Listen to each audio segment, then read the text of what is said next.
Damn, Gina. Oh, load special delivery, you guys. Check it out. Speedtech, Viking, ProForge. Yeah, buddy.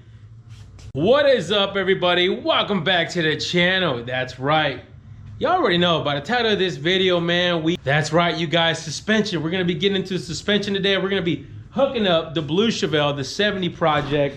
Now, I know you guys want to know what part numbers, all of it, you name it. I know. Get this. I am going to try to do my best and put something on my website, and it'll kind of give you a whole package. If you guys are interested in a complete, I mean, we even have the steering box, you name it. That's a quick ratio steering box. I believe it's a 12-to-1 ratio, but I mean, coilovers, springs, all the front end linkage, everything, guys, upper and lower trailing arms, you name it. If you guys are interested, I will try to put something in my website so you guys can check it out and you guys can order your own. But also, do not forget, you guys, the giveaway is still going on. You guys already know. Hit the website up. Anything you guys purchase, every $5 you guys spend, we'll give you one entry to win the PSI Conversions LS swap harness with the ECU, with the gas pedal, and of course, some installation help by yours truly and PSI as well if you guys need it. Also, you guys got to hit the subscribe button for me right now. Cool? All right. Now, let's go ahead and get to it. I got the car already in the air. We're going to pressure wash it, get some of that dirt and grease and everything out of the way so it's a little easier to work with. But let's get to it. Say hello to my little friend. Yeah, buddy. Went ahead and opened this thing up for you guys real quick. Not bad, huh? Not too shabby. I really like these this style A-arm. I'm not gonna lie to you guys. There's a lot less parts that you have to worry about. I mean, if you look at these are all adjustable. These actually swivel. If you see the two pieces, they just swivel and you adjust them as needed. You just take one in and then basically turn it the opposite way and they'll extend or actually come back in. But the trick is to, when you're doing rear end suspension and you're also getting into just replacing anything that's old in there, you want to do one thing at a time. That's why I kind of laid everything out.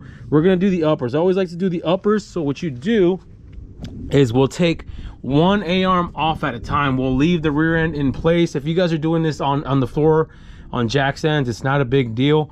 So do one A-arm at a time. And that way, if you run into a problem, you don't have the whole suspension tore apart. So take one A-arm off at a time. You take the upper, take it back to your bench or wherever you're at on the floor, and then take this one and then literally adjust it to the exact same length and leave everything that way. And they are adjustable, obviously, so you'll be able to adjust the pinion angle with these things once everything is installed. But that's what I'm going to do, is I'm going to take one off and then use it as a guide and then measure it and then put it back in. And then I got all my hardware laid out here, and they also give you these end links. These end links are going to be for the sway bar. I'll show you guys here later. These guys here will bolt up to the actual body of the car, or I should say the frame, once we put the sway bar in. And also make sure you guys use some kind of lubricant. I'm going to use some like anti-seize on the bolts so that way they slide in and out nice and easy. Let me go ahead and pull this A-arm off real quick. So the biggest thing I want to tell you guys before you remove these bolts is that you want to have that rear end supported, whether it's on jack stands or whatever you guys are doing, because as soon as you take this bolt out and you don't have the rear end supported, that thing's going to want to come down on you. So you definitely don't want that. So I got the nuts loose on both sides.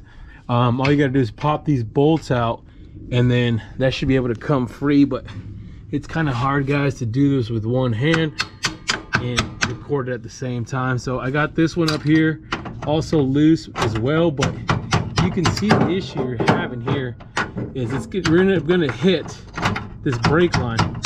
So the issue is when you guys are putting these bolts in, remember what is gonna interfere with the going in or coming out. Always keep that in mind.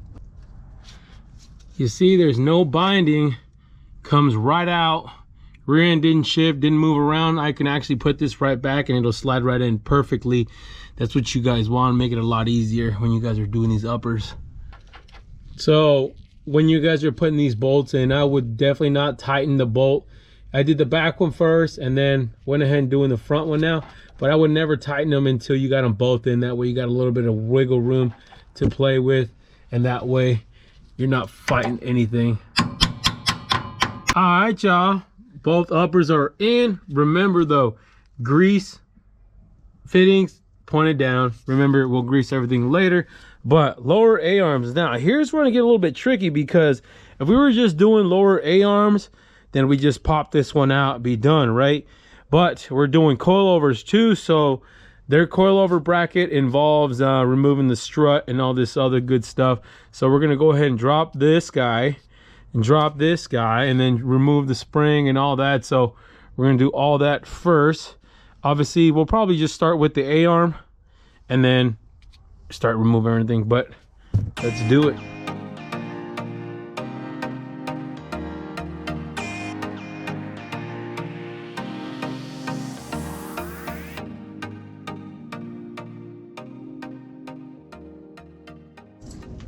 So the top bracket for your coilover, this is the one from Speedtech, and it'll go just like that. You remove that stock shock absorber, and that bolts up like that. And you are going to end up having to drill one more bolt right there, but for that extra support and rigidity. So it'll be just like that. So we'll bolt that up like that, and then your shock slash coilover will bolt up top.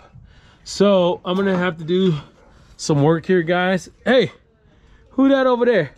Oh, look who showed up over there. Oh, Big Country, aka Big Poppy over here. He's over here demoing the front end, guys, but I'm gonna keep working up down here, I should say, in the back on this. We're running at daylight too. You can see that sun coming down, so I don't know how much work we'll get done today, but we'll be back. All right, before we move on, I want to show you guys kind of what I got going on for this upper shock mount bracket. Now, their bracket is designed to fit a lot of different cars. Now, for example, you're gonna have a variance right here. You see this gap right here between our frame, this A-body frame, and the actual bracket for the shock tower, or should I say coilover. But you're gonna have a little small gap like that. So you want to just take some washers and just kind of fill that gap and then run your bolt through it. Now, I use these lock washers because they do a little bit better as far as like that weird angle and stuff like that, and they keep everything tight.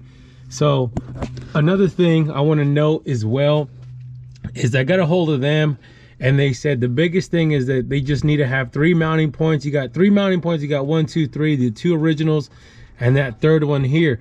Now, the reason why I say that is because this third hole, it actually lands kind of right where this hump is at, and then if you drill a hole through there, it's just gonna get, the bit's just gonna get all wobbly and weird. It's just not ideal because the surface is not flat. So I attempted to drill another hole on this backside, but I quickly realized that unless we have the frame off, you won't be able to get a nut through there. So it's kind of pretty much impossible unless you remove the frame and all that stuff like that, but we're not gonna do that. But they said with 3 mounting points, you should be good to go. I mean, this thing is solid. That thing is not going anywhere.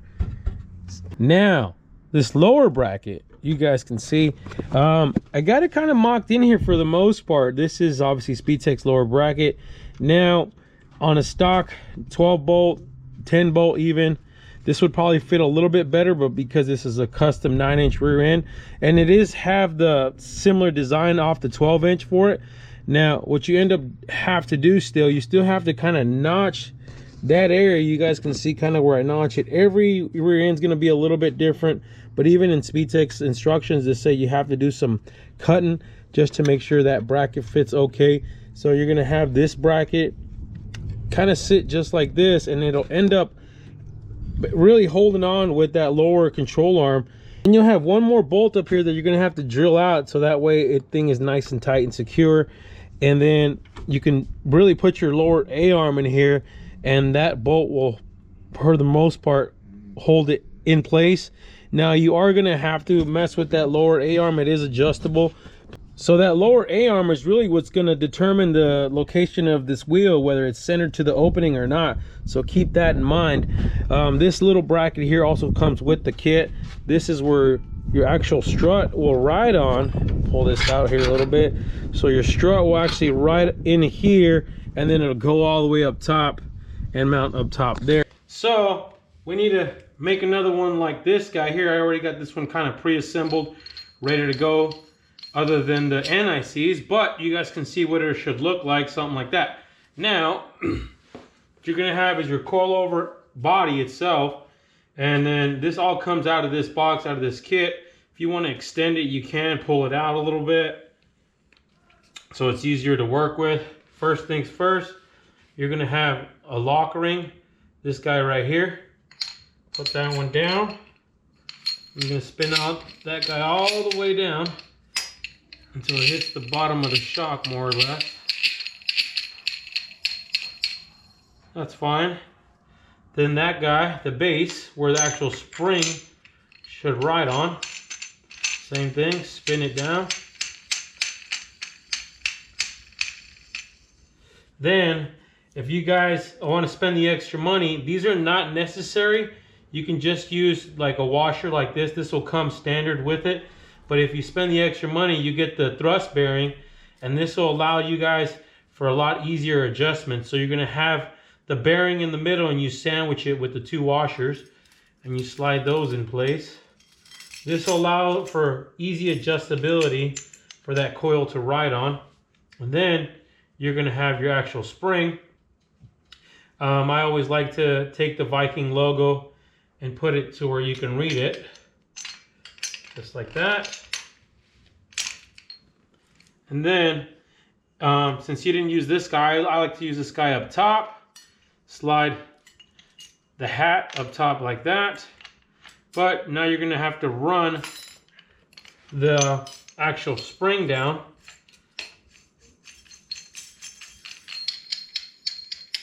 You can adjust this later once it's in the car, but next is actual bearings you're going to run depending on what you're putting this in. You're going to want to put the bearings in, but you're going to need a set of cheap Harbor Freight snap ring pliers. Just put those in like that. You got to put in one snap ring here.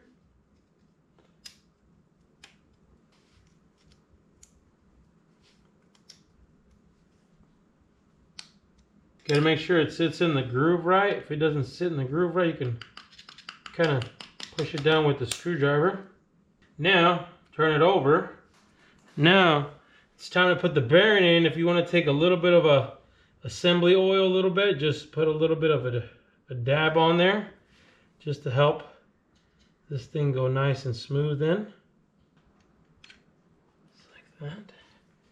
Take your cheap Harbor Freight snap ring pliers, then probably need to go in the trash. Put the other snap ring in. You see, that's why the screwdriver comes in handy. There we go, just like that.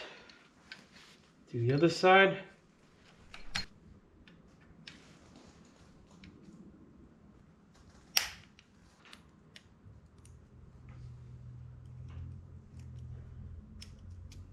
Now, the top one, depending on your application, you'll probably have a sleeve like this that you can slide in as a bushing, or you'll have the bar like this for if your upper shock mount, if you're mounting it like this.